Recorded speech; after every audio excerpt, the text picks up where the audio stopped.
दोस्तों नमस्कार, बिहनिया संजय से मैं कौशल तिवारी। 500 करोड़ रुपए के कोयला घोटाले को लेकर छत्तीसगढ़ में प्रवर्तन निर्देशालय यानी ईडी जो जांच चल रही है, वह हमने पहले ही बताया कि किस तरीके से उस पर रोड़ा अटकाने की कोशिश हो रही है।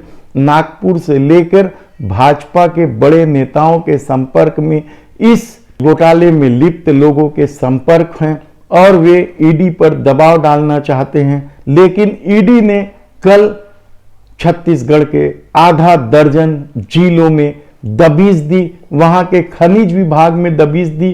कहा जा रहा है कि रजिस्ट्री दफ्तर से कागजात खंगाले जा रहे हैं और यही नहीं, डीएम फंड भी अब ईडी के निशाने पर आ गया है।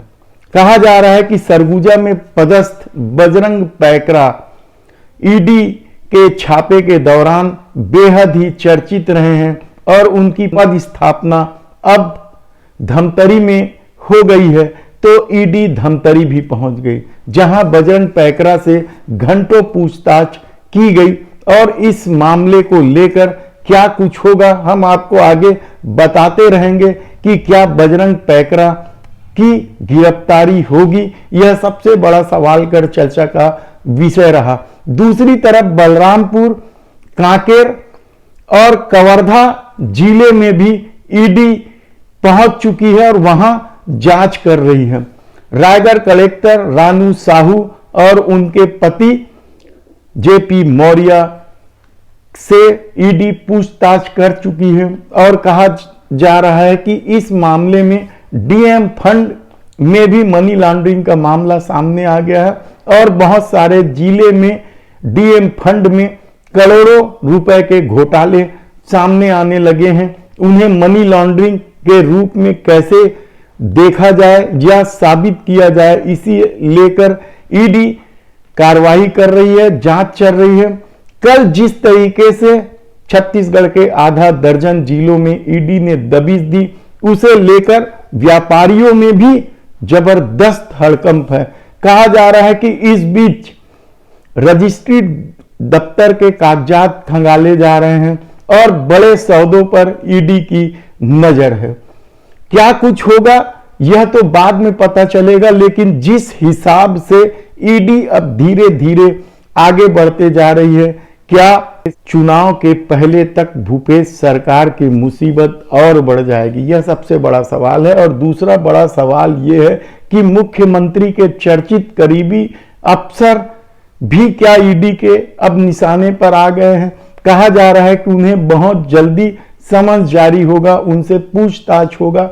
दूसरी तरफ नान घोटाले को लेकर ईडी ने सीबीआई जांच की मांग सुप्रीम कोर्ट में की है। वह एक अलग मामला है जिसमें डॉक्टर रमन सिंह फंसे हुए हैं, जबकि चीट फंड घोटाले के मांग को लेकर भूपेश बघेल ने पूर्ववर्ती सरकार पर भी गंभीर आरोप लगाए हैं।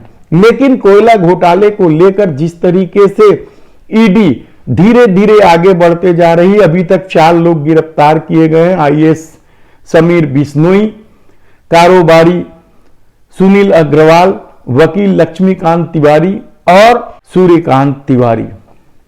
इन लोगों की गिरफ्तारी और इनसे हुई पूछताछ के आधार और उस पर मिले सबूत के तहत यहां के आधा दर्जन कारोबारी से भी पूछताछ हो चुकी है, जिसमें हीरा ग्रुप शामिल है, महानदी कोल वासरी है और हिंद एनर्जी है। इनके बड़े लोगों से पूछताछ हो चुकी है। इनसे क्या इनपुट मिला है इसका पता तो बाद में पता चलेगा, लेकिन जिस हिसाब से कोयला घोटाले की बात यहां हो रही है, कहा जा रहा है कि अरबों रुपए का यह घोटाला है। हालांकि ईडी इसे 500 करोड़ रुपए का घोटाला मानकर चल रही है और उसी हिसाब से जांच चल रही है। देखना होगा कि आने वाले दिनों में और कौन कौन लोग इसके निशाने पर आते हैं। कहा जा रहा है कि भूपेश सरकार में कुछ लोग जो निगम मंडल के अध्यक्ष हैं, उनके नाम भी ईडी के सामने आए हैं। उनसे पूछताछ कैसे होगी, क्या पहले उन्हें समन्स जारी होगा या सीधे उनके घर या दफ्तर में पहुंचकर पूछताछ होगी, यह एक अलग सवाल है। लेकिन छत्तीसगढ़ में ईडी की कार्रवाई को लेकर कई तरह के चर्चे हैं, जिसमें से एक चर्चा रोड़ा अटकाने का भी है और कहा जा रहा है कि यह सारा खेल राजनैतिक है। देखना होगा कि आने वाले दिनों में ईडी किस तरीके से कार्रवाई करती है। धन्यवाद।